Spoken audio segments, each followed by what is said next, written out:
नमस्कार। मैं Acharya doctor Dilip Kumar PhD gold medallist Navyug Jyoti Shikshan Sansthan की पाठशाला में आपका स्वागत करता हूं। मैंने अपनी पिछली वीडियो में आपको बाधक ग्रहों के बारे में बताया था। आज मैं आपको कुंडली के मारक ग्रहों के बारे में बताता हूं।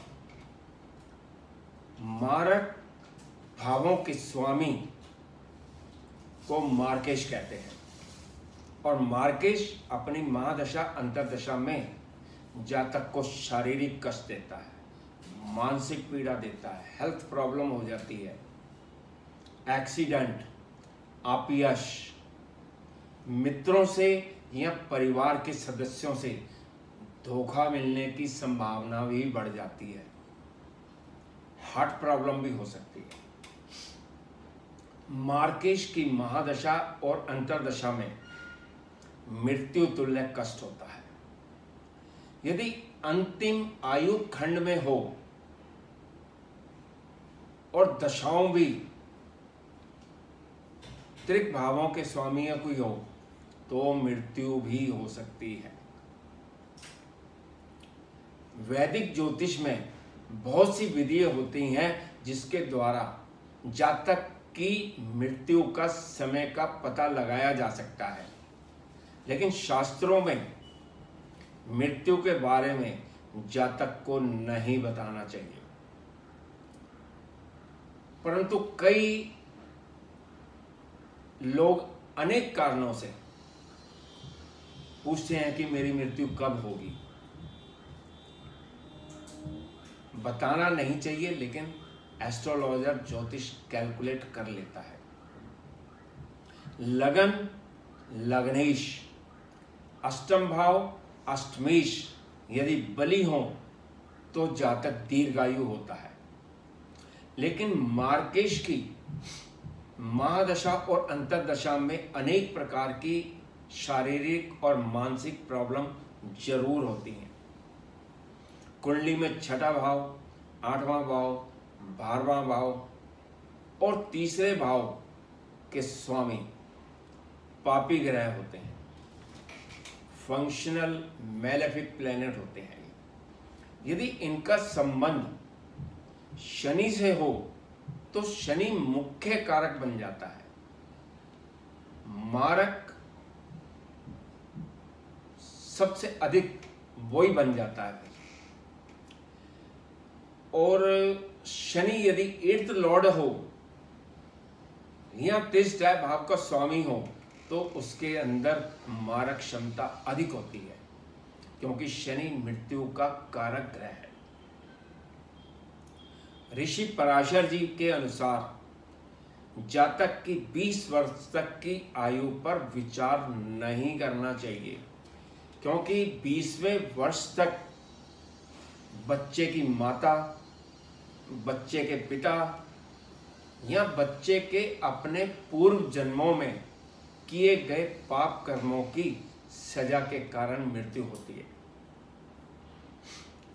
बृहस्पति, शुक्र और बुध पाप रहित, यानी कि वो किसी पाप ग्रह के साथ युक्त ना हो, और पक्ष बली चंद्रमा को शुभ ग्रह माना जाता है।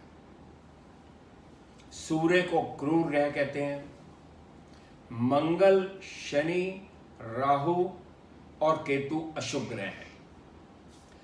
भावों में त्रिक भाव 6, 8, 12 के स्वामी अशुभ भाव होते हैं और भावात भावम नियम के अनुसार छठे भाव से छठा भाव रोग का है, छठे भाव से छठा भाव यानी कि 11th लॉर्ड भी अशुभ भाव है।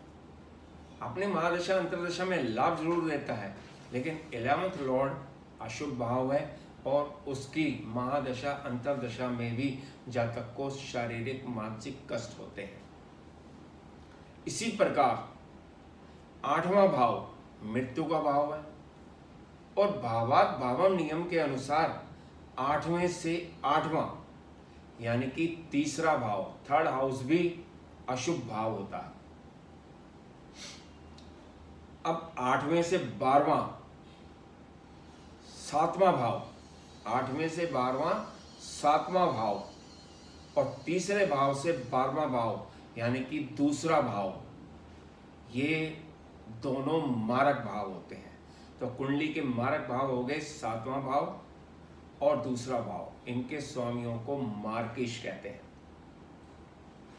मारक भावों में बैठे ग्रह भी मारक बन जाते हैं। मार्केश से युति करने वाले ग्रह भी मारक बन जाते हैं। अब आपको प्रत्येक लगन के अनुसार मारक ग्रह बताते हैं। सबसे पहले बात करते हैं मेष लगन की। मेष लगन में दूसरे भाव और 7वें भाव का स्वामी शुक्र है, यानी कि मेष लगन में शुक्र प्रबल मारक है, इसे डबल मारक कहा जाता है।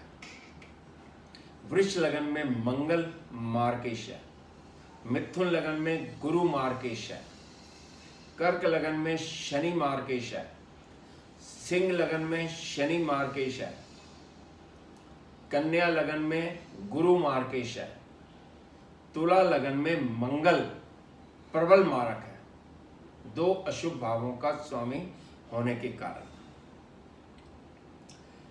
इसके बाद है वृश्चिक लगन। वृश्चिक लगन में शुक्र मार्केश है, धनु लगन में बुध और शनि दोनों मार्केश है, मकर लगन में चंद्रमा मारक है और कुंभ लगन में सूर्य मारक है और इसके साथ कुंभ लगन में गुरु भी मार्केश होता है। मीन लगन में बुध मार्केश है। सूर्य और चंद्रमा यदि मारक भावों के स्वामी होने हैं तो स्वामी होने के बावजूद भी मृत्यु नहीं देते हैं। सूर्य पिता है और चंद्रमा माता है। माता पिता अपने बच्चों को नहीं मारते हैं, लेकिन माता पिता बच्चों को शरारत करने पर थोड़ा सा गुस्सा करते हैं या एक छोटी सी चपत भी लगा देते हैं। उसी प्रकार सूर्य और चंद्रमा मार्केश होने पर थोड़ा कष्ट देते हैं, अदरवाइज मार्केश की महादशा अंतरदशा में सूर्य और चंद्रमा के अलावा कोई भी ग्रह होगा वो जातक को मानसिक और शारीरिक कष्ट जरूर देते हैं, मृत्यु तुल्य कष्ट देते हैं। जब भी मार्केश की दशा आए, महादशा या अंतरदशा, और जो भी मार्केश हो उसके मंत्रों का जाप 108 बार डेली जरूर कीजिए और लग्नेश के भी मंत्रों का जाप जरूर करें। लग्नेश के जीवन भर सारी जिंदगी करने चाहिए, हमारा स्वास्थ्य अच्छा रहेगा।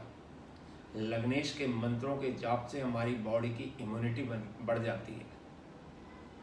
यदि आपको मेरी ये वीडियो पसंद आए, इसे लाइक कीजिए, शेयर कीजिए और मेरे चैनल को सब्सक्राइब कीजिए, नवयुग ज्योतिष चैनल। नमस्कार।